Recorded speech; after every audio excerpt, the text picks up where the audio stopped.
जमलेल्या माझ्या तमाम देशभक्त बांधवांनो, भगिनी आणि मातांनो, खूप वर्षांनी सांगलीमध्ये आलोय. विश्वजित माझा सहकारी होता म्हणून मी त्याला हक्काने आरुतरे बोलतो. तू सांगलीचा सगळा इतिहास सांगत होतास आणि या सांगलीमध्ये त्या काळामध्ये शिवसेना प्रमुखांच्या झालेल्या महाविराट सभा सुद्धा मला आठवल्या. प्रचंड सभा. आणि तसं सांगलीचं मन हे नाही म्हटलं तरी भगवच आहे. मधल्या काळामध्ये आमची एक गफलत झाली. सध्या आता सगळीकडे जिथे जिथे मी जातोय सर्व मतदारसंघात पहिल्या प्रथम मतदारांची मी माफीच मागतो. कारण आम्हीच मूर्ख होतो. कारण हे नसतं लचांड आम्ही गळ्यात बांधून घेतलं होतं. आता यांचा बुरखा उतरला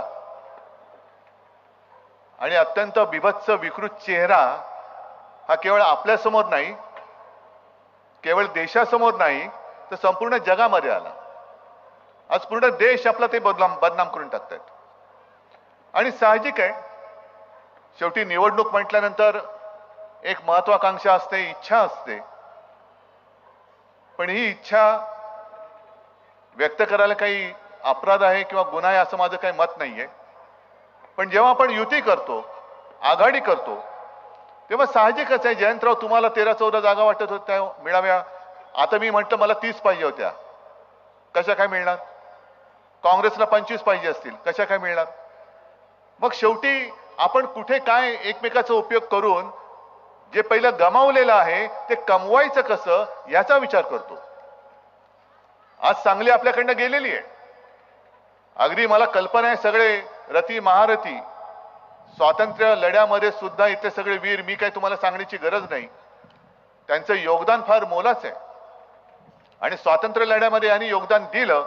यांच्यासारखे अनेक असंख्य वीर महाराष्ट्रभर नव्हे देशभर स्वातंत्र्य लढ्यामध्ये त्यांनी त्यांचं योगदान दिलं. वेळ प्रसंगी स्वतःच्या जीवाची पर्वा केली नाही, कुटुंबाची केली नाही. कोण फासावर गेलं, कोण तुरुंगात त्यांची आयुष्य सडली, कुटुंब उद्ध्वस्त झाली. त्यांची काय इच्छा होती की स्वातंत्र्य मिळाल्यानंतर मी खासदार व्हावं, स्वातंत्र्य मिळाल्यानंतर मी मंत्री व्हावं. अरे कवळी कवळी पोरं, त्या खुदिराम बोस सारखी 17 वर्षाचं पोर, म्हणजे मी जे काय वाचलंय की तेव्हा सगळे क्रांतिकारक गपचूप भेटायचे आणि भेटल्यानंतर मग त्यांच्यामध्ये काय करायचं, कोणाला उडवायचं, कुठे काय करायचं, ही सगळी खलबत व्हायची. आणि अशीच एक बैठक, त्या बैठकीमध्ये बॉम्ब तयार करण्यात आला होता आणि त्याच्यावरती ती बैठक होती. कुठे करायचा याचा प्रयोग, कुठे करायचा? कारण बॉम्ब फोडायचा यशस्वी झाला पाहिजे. मग कुठे जंगलात जायचं? निर्जन माणूस, तिकडे निर्जन वस्ती पाहिजे, म्हणजे निर्जन पाहिजे, वस्ती नकोय. मग अशा ठिकाणी हा बॉम्ब जाऊन फोडणार कोण? आणि हा विचार चालू असताना एक पोरगा 17 वर्षाचा तो खुदिराम बोस उठून उभा राहिला आणि तो म्हणाला, अरे काय तुम्ही एवढ्या मेहनतीने बनवलेला बॉम्ब असं दगडावर फोडणार? याला फोडायचं असेल तर गोऱ्याचं टाळखंच पाहिजे. हा बॉम्ब त्या गोऱ्या आपल्यावरती अत्याचार करतात ना, त्या गोऱ्या इंग्रजाच्या टाळक्यावरच हा बॉम्ब फोडला पाहिजे. सगळे अवाक झाले. सगळे जुने जाणते होते. तरुण पोरगा, काय ओळख नव्हती, पाळख नव्हती. कोण कुठून आला, उभा राहिला, काय तुला क्रांतीचा अनुभव काय, असं नाही कोणी त्याला विचारलं. पण खुदिराम बोस उभा राहिला. सगळे अवाक होऊन उभे राहिले, बघायला लागले. तू बोलतोस खरं आहे, पण करणार कोण? मी करतो म्हणाला. तो गेला आणि त्यांनी ते काम केलं आणि नंतरचा इतिहास तुम्हाला सगळं माहिती आहे.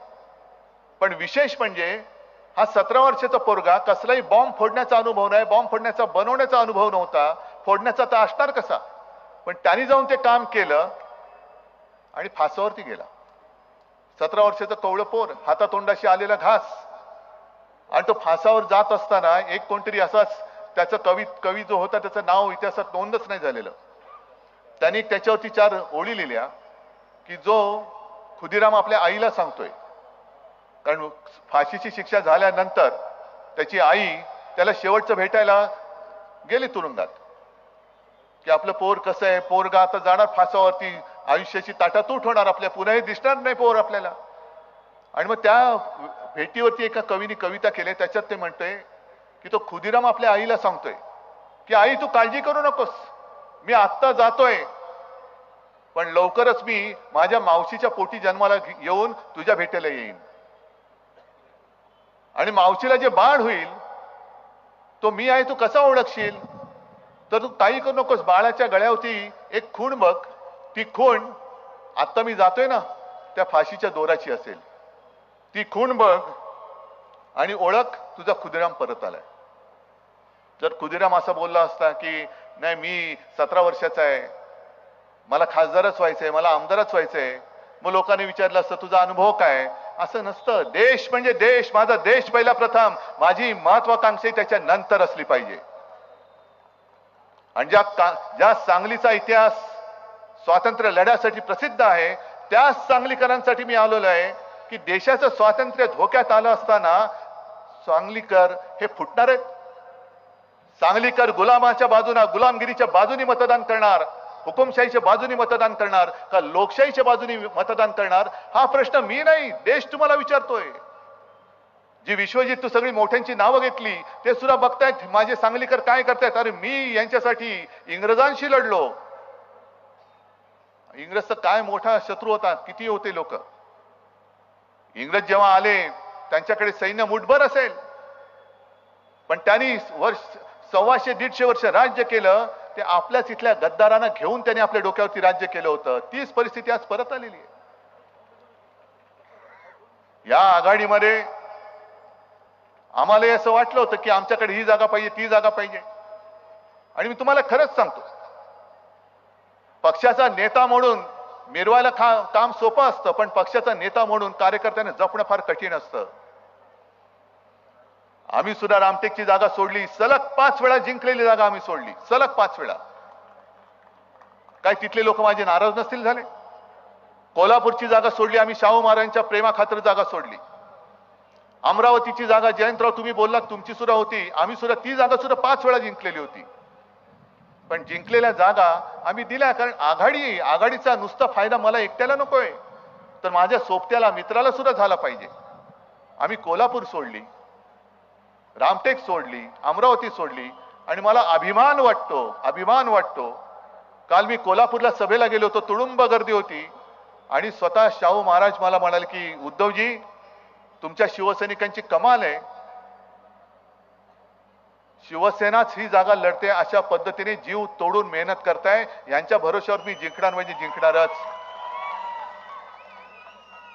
मधल्या काळात नागपूरला गेलो, तिथले शिवसैनिक भेटले, साहेब काळजी करू नका, रामटेक आपण जिंकणारच, आपण जिंकणार, आपण ही जागा लढवते काँग्रेस. आणि शिवसैनिक मला सांगतोय की उद्धवजी आपण जागा जिंकणार.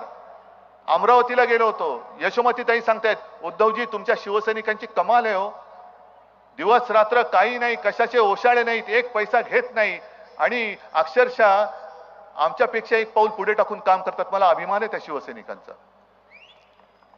सुप्रियाताई सुद्धा तेच सांगते, सोलापूरमध्ये प्रणितीताई पण तेच सांगते. आणि मला नक्की माहिती आहे की उद्या चंद्रहार जिंकल्यानंतर चंद्रहार सुद्धा तेच सांगणार की उद्धवजी विश्वजित आहे, सगळे इथले काँग्रेस राष्ट्रवादीचे नेते आहेत, त्यांच्यामुळे आणि शिवसैनिकांच्या मेहनतीमुळे मी जिंकलो. याला म्हणतात आघाडी. आता आघाडी करायची कशाला? जर भारतीय जनता पक्षाने आमचा विश्वासघात केला नसता तर आम्ही राहिलो असतो त्यांच्या बरोबर. मग सांगलीच्या जागेचं काय झालं असतं, कोणाकडे गेली असती? पण आज संपूर्ण महाराष्ट्र माझ्या डोळ्यासमोर लुटला जातोय. त्या लुटीमध्ये सहभागी व्हायला मी लुटारू नाहीये, अजिबात नाही. ते पाप माझ्याकडनं कदापि घडणं शक्य नाही. म्हणून मी भारतीय जनता पक्षाच्या युतीला लाथ मारून त्यांच्यापासून बाहेर पडलो. डोळ्यात देखत महाराष्ट्राची लूटमार होते. आज सांगलीचे जे विषय आहेत काही केंद्राच्या अखत्यारीतले आहेत. 10 वर्ष होय आम्ही सुद्धा त्यावेळेला युतीत होतो, पण 10 वर्ष इकडनं जे तिकडे गेलेले आहेत, कोण ते म्हणतात तुमचे काका, का पाठवलं त्यांना? 10 वर्ष का पाठवलं? हा प्रश्न आता तुम्हाला पडलेला आहे. तुमच्या पाण्याचा प्रश्न सुटला?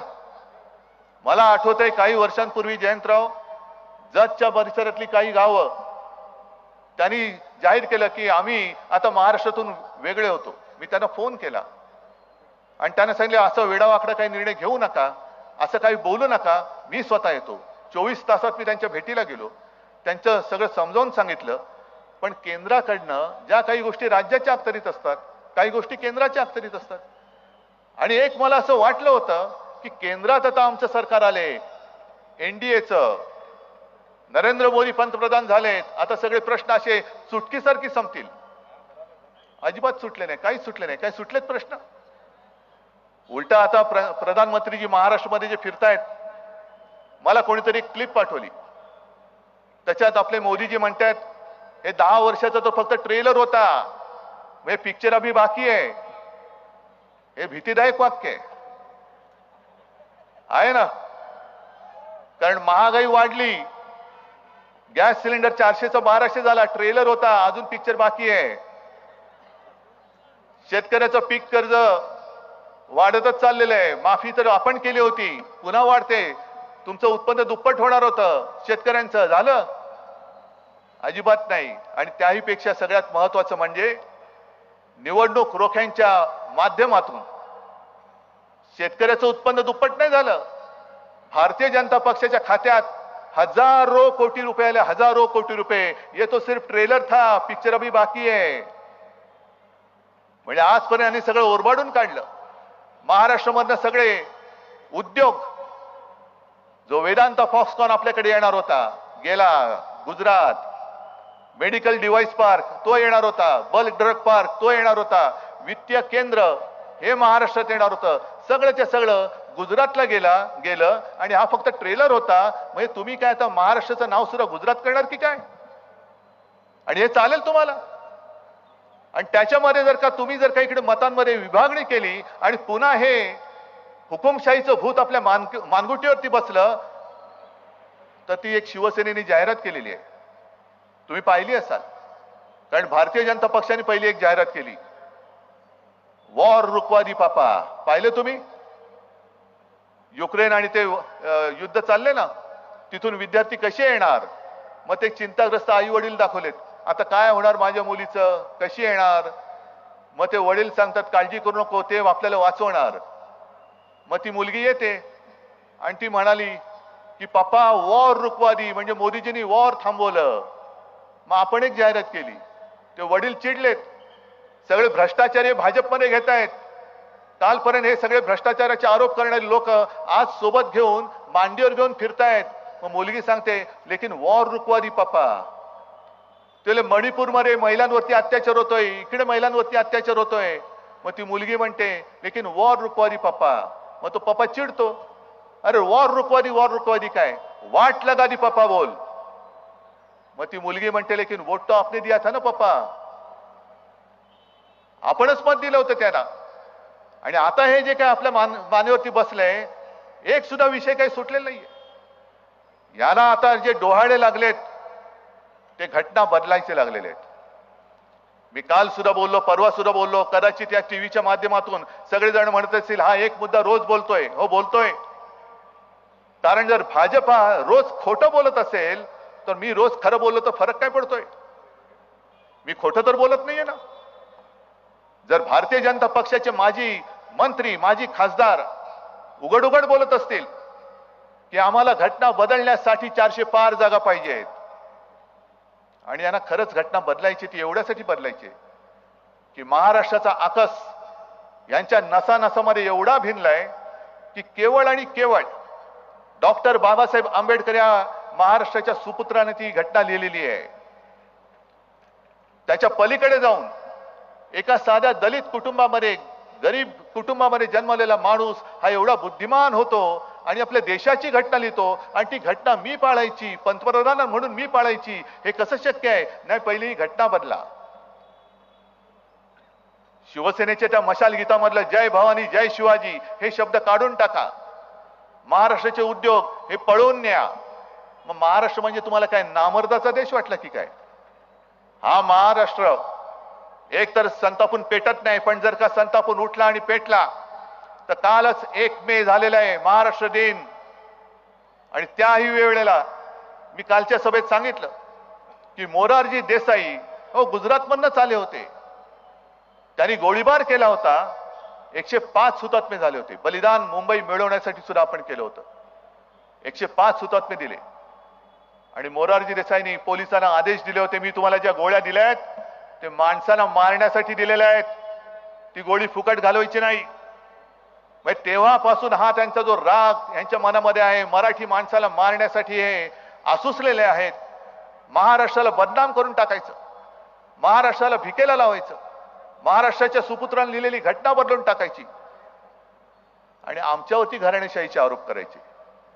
मग पवार साहेबांना आरोप करताना सांगायचं, पवार साहेब त्यांच्या मुलीला मुख्यमंत्री होण्यासाठी म्हणून लढतायत. उद्धव ठाकरे त्याच्या मुलाला मुख्यमंत्री करण्यासाठी म्हणून लढतायत. अहो, आमच्या मुलांसाठी आम्ही लढतो, नाही लढत हे जनता बघते. पण पहिली तुम्ही खुर्ची सोडा ना. तुम्ही तुमची खुर्ची सोडत नाहीये. म्हणजे मलाच पाहिजे, एकदा पंतप्रधान झाले तरी दुसऱ्या वेळेला मीच, दुसऱ्या वेळेला झाले तिसऱ्या वेळेला मीच, तिसऱ्या वेळेला झाले. मग तुम्ही तुमच्यासाठी लढताय, मग मी माझ्या जनतेसाठी लढत असेन तर मी चूक काय करतो, मी पाप काय करतोय? ही जी मी लढाई लढतोय ती माझी लढाई नाहीये. जयंतराव, तुम्ही माझं कौतुक केलं, मी खरंच तुमचा सगळ्यांचा आभारी आहे. तुम्ही काय, विश्वजित काय, कारण करोनामध्ये जे काय मी काम केलं ते मी माझ्या एकट्याचं नाही, तुमच्या सगळ्यांच्या साथी सोबतीने केलं. आणि विशेष म्हणजे या जनतेने जी आपल्याला उत्स्फूर्तपणाने आपलं ऐकलं म्हणून महाराष्ट्र वाचलेला आहे. ही लढाई हुकुमशाहीच्या विरोधात आपण लढतो. म्हणून विश्वजित, मी आज सगळ्यांच्या समोर सांगतो, जर मला पहिल्या दिवशी कळलं असतं ना सांगली विश्वजितला देत आहेत, मी त्याच दिवशी सांगली सोडली असती, मी त्याच दिवशी सांगली सोडली असती. कारण तेवढा अधिकार आणि तेवढं प्रेम माझं तुझ्यावरती आहे. पतंगरावांना सुद्धा बाळासाहेबांकडे आलेले मी पाहिलेलं आहे. अर्थात एक आपल्या पिढीची गॅप असते, वयाचं अंतर असतं. पतंगराव हा एक मोकळा ढाकळा माणूस होता. म्हणजे माझ्याशी सुद्धा बोलताना कधी वयाचं अंतर त्यांनी जाणू नाही दिलं. अगदी मुला म्हणजे त्यांचाच मुलगा असल्यावर काही एकदम विश्वजितची कशी बोलतील तसे माझ्याशी ते बोलायचे. आपण आता एक पाऊल पुढे गेलं पाहिजे. जर इथल्या कोणाला काँग्रेसच्या लोकांना वाटत असेल अगदी विश्वजित तुला किंवा आणखीन आज ज्यांचे फोटो लागलेत की उद्या शिवसेना आपल्या भविष्याच्या आड येईल, अजिबात येणार नाही. इथलं भविष्य जे तुमचं आहे ते तुमच्या भविष्यातलं आम्ही ओरबाडून घ्यायला आलेलं नाही. पण माझ्या सांगलीकराकडनं जी जागा आम्ही त्यांची सोबत दिली म्हणून इथून तुमच्याकडनं हिसकावून घेतली गेलेली आहे, ती हिसकावून पुन्हा घेण्यासाठी म्हणून मी सांगलीमध्ये आलेलो आहे, म्हणून सांगलीत आलेलो आहे. आणि ही सांगली मला जिंकायचीच आहे. एक चंद्रहार सारखा नवीन चेहरा, जसं मी मगाशी खुदिरामचं तुम्हाला उदाहरण दिलं तसा चंद्रहार एक नवीन मल्ल दिलेला आहे. हा लेच्यापेच्या नाहीये, डबल महाराष्ट्र केसरी. अरे आपल्याला काय जाते गर्दी करून कुस्ती बघायला, तिकडे जे मल्ल लढत असतात ते कसे लढतात, आपण बाजूला उभे राहून आपण एन्जॉय करतो, पण त्यावेळेला त्यांचा घामटा निघत असतो. ही साधी गोष्ट नाही. डबल महाराष्ट्र केसरीची गदा ही सांगलीमध्ये मारुती मानेंच्या नंतर त्यांनी आणलेली आहे. आणि योगायोग असा की मारुती माने सुद्धा हे खासदार होते. काही जण म्हणतात की हा तर पैलवान आहे, ह्याचा राजकारणाशी काय संबंध? अहो पण मारुती माने होतेच ना. आणि मग इतर पक्षांमध्ये जसं भाजपामध्ये काही चित्रपट तारका, अहो जयंतराव तुम्ही सुद्धा गेल्या वेळेला अमरावतीत पाठिंबा दिलाच होता ना, आज तुम्हाला कळलं चुकलं. असे काही नवीन काही क्रिकेटपटूंना तिकीट देतात, काय संबंध आहे राजकारणाचा? सिने तारकांना तिकीट देतात, काय संबंध आहे? हे संबंध नाही, संबंध सगळ्यांचा असतो. जे उमेदवाराला मत देतात त्या सगळ्यांचा संबंध हा राजकारणाचा असतो. कारण राज्यकर्ते तुम्ही ठरवत असता. या देशावरती राज्य कोण करणार हे आम्ही नेते नसतं ठरवत, हे तुम्ही ठरवत असता. आणि तुम्हाला जे वाटत असतं की तुमचं भविष्य आमच्या हातात आहे, तसं नसतं. खरं म्हणजे नेत्यांचं भविष्य हे तुमच्या हातामध्ये आहे. तुमचं भविष्य हे मोदींच्या हातामध्ये आहे, अजिबात नाही. या क्षणाला मोदींचं भविष्य आणि आपल्या देशाचं भविष्य हे तुमच्या हातामध्ये आहे. तुम्ही ठरवणार, कारण त्यांना त्यांची कल्पना आलेली आहे. आजपर्यंत कधीही संकट आलं तेव्हा मोदीजी तुम्हाला महाराष्ट्रात दिसले होते कुठे? अगदी महापूर आला, विश्वजित मी सुद्धा तुझ्या मतदारसंघात तेव्हा येऊन गेलो होतो. अवकाळी आला, आपत्ती आली, कधी मोदीजी आपल्याला दिसले सांगलीत? नाही. अमित शहा कधी दिसले? नाही. पण आता त्यांना कळतंय की महाराष्ट्रात आपलं काय खरं नाही, कारण अश्वमेधाचा त्यांचा तो घोडा नाही, त्यांचं जे खेचर आहे ते महाराष्ट्रात थांबवणार आणि उलट परत पाठवणार. उलटा गो बॅक, नाही चालणार इकडे. आणि हा जो एक आता प्रश्न पडला होता, त्यांनी काल परवाकडे संजय राऊतांवरती टीका केली. म्हणजे आज माझी स्तुती केली असं मला कोणीतरी सांगितलं. माझी स्तुती वैयक्तिक नका करू, माझ्या शिवसेनेची स्तुती करा. ज्या शिवसेनेने तुम्हाला पंतप्रधान पदासाठी पहिल्यांदा पाठिंबा दिला त्या पहिल्या शिवसेनेचं कौतुक करा. एका बाजूला माझी शिवसेना ही नकली सेना बोलायचं, एका बाजूला माझी तब्येत बरी नव्हती, अगदी अक्षरशः मी तुमची सहानुभूती पाहिजे म्हणून नव्हे, पण मी हातपाय हलवू शकत नव्हतो, तेव्हा रात्रीची सगळी कारस्थानं करून माझं सरकार तुम्ही खाली खेचलत आणि आज माझी स्तुती करताय. त्यांनी सांगितलं, संजय राऊत म्हणे आमच्याकडे खूप चेहरे आहेतच. हे महाविकास आघाडी म्हणजे इंडिया आघाडीचं सरकार दरवर्षी हे पंतप्रधान बदलतील. अहो, एवढं आमच्याकडे काय असं वैचारिक दारिद्र्य आलेलं नाहीये. पण उलटा माझा प्रश्न असा आहे की या देशाने एक जागतिक विक्रम केला नवीन, तो म्हणजे संपूर्ण जगात आपली लोकसंख्या नंबर 1 आहे, 140 कोटीच्या वरती. मग 140 कोटी जनतेमध्ये एकच चेहरा पुन्हा घासून पुसून आपण पंतप्रधान पदी बसवणार. आणि 10 वर्ष आपल्या आयुष्यातली, म्हणजे काही तरुणांचे फोन येतात किंवा काही बातम्या कळतात, तो पहिलं मी मतदान केलं, मी बेकार होतो तेव्हा 22 वर्षाचा होतो. आज 10 वर्ष झाली, 32 वर्षाचा होत आलो. काही म्हणतात मी 25 होतो, 35 झालो, 30 होतो, 40 झालो. नोकरी मिळेल म्हणून त्या आशेने मी यांना मतदान केलं. नोकरी तर मिळणं दूरच राहिलं, पण महागाई एवढी वाढली की मी माझ्या घरच्यांना भार झालो की काय असं मला वाटायला लागलेलं आहे. मग ही 10 वर्ष सगळी आपण अनुभवल्यानंतर परत एकदा आपण ही चूक करणार आहोत की आपल्याला आता जी संधी आलेली आहे, आणि मी माझ्या शिवसेनेच्या जाहिराती सुरू केल्या. आपल्याला एक प्रश्न पडला की हे सरकार कोण बदलणार, कोण आहे एवढा ताकदवान, कोण आहे. पण तुम्हाला कळलेलं नाहीये की मोदींपेक्षा जास्त ताकदवान या क्षणाला तुम्ही आहात, आणि तुमचं एक बोट हे सरकार बदलू शकतं. एक बोट, फक्त एक बोट.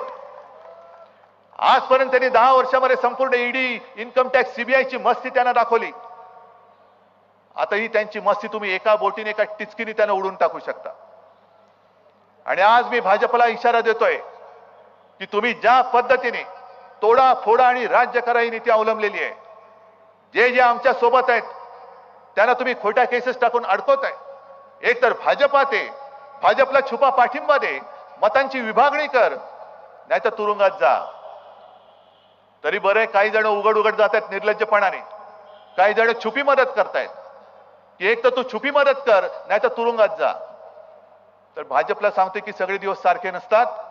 उद्याचं येणारं सरकार हे इंडिया आघाडीचं असेल, आणि इंडिया आघाडीचे खासदार हे तुम्हाला खोटं वाटेल, पण देशभर जे वातावरण ते पाहिल्यानंतर 300च्या वरती इंडिया आघाडीचे खासदार निवडून आल्याशिवाय राहत नाही, हे तुम्ही आज लिहून ठेवा. आम्ही पोकळणारे देत नाही, 400 पार वगैरे नाही, आम्ही कोणताच नारा दिलेला नाहीये. पण आता संपूर्ण देशातल्या जनतेने नारा दिलेला आहे की अब की बार भाजपा तडीपार. आणि मला खात्री आहे की ज्या सांगलीला एका स्वातंत्र्य लढ्याची पार्श्वभूमी आहे, तो सांगलीकर आता दुसरा तिसरा विचार करणार नाही, आणि हुकुमशाहीच्या विरुद्ध एकजुटीने, मग कोणी का असेना, त्याला गाडून त्याच्या छाताडावरती चंद्रहारच्या रूपाने मशाल पेटवून दाखवल्याशिवाय राहणार नाही, हा मला विश्वास आहे. आणि मग मगाशी तुम्ही जी काय घोषणा देत होता ती आता द्या, आपकी बार. आणि मशाल, मशालीचं काय चिन्ह काय, बस फक्त मशाल बघायची, बाकी इकडे तिकडे बघायचं नाही. हातांमध्ये मशाल घ्यायची आणि हुकुमशाहीला जाळून टाकायचं, एवढीच एक शपथ घ्या. सर्वांना धन्यवाद देतो. जय हिंद, जय महाराष्ट्र.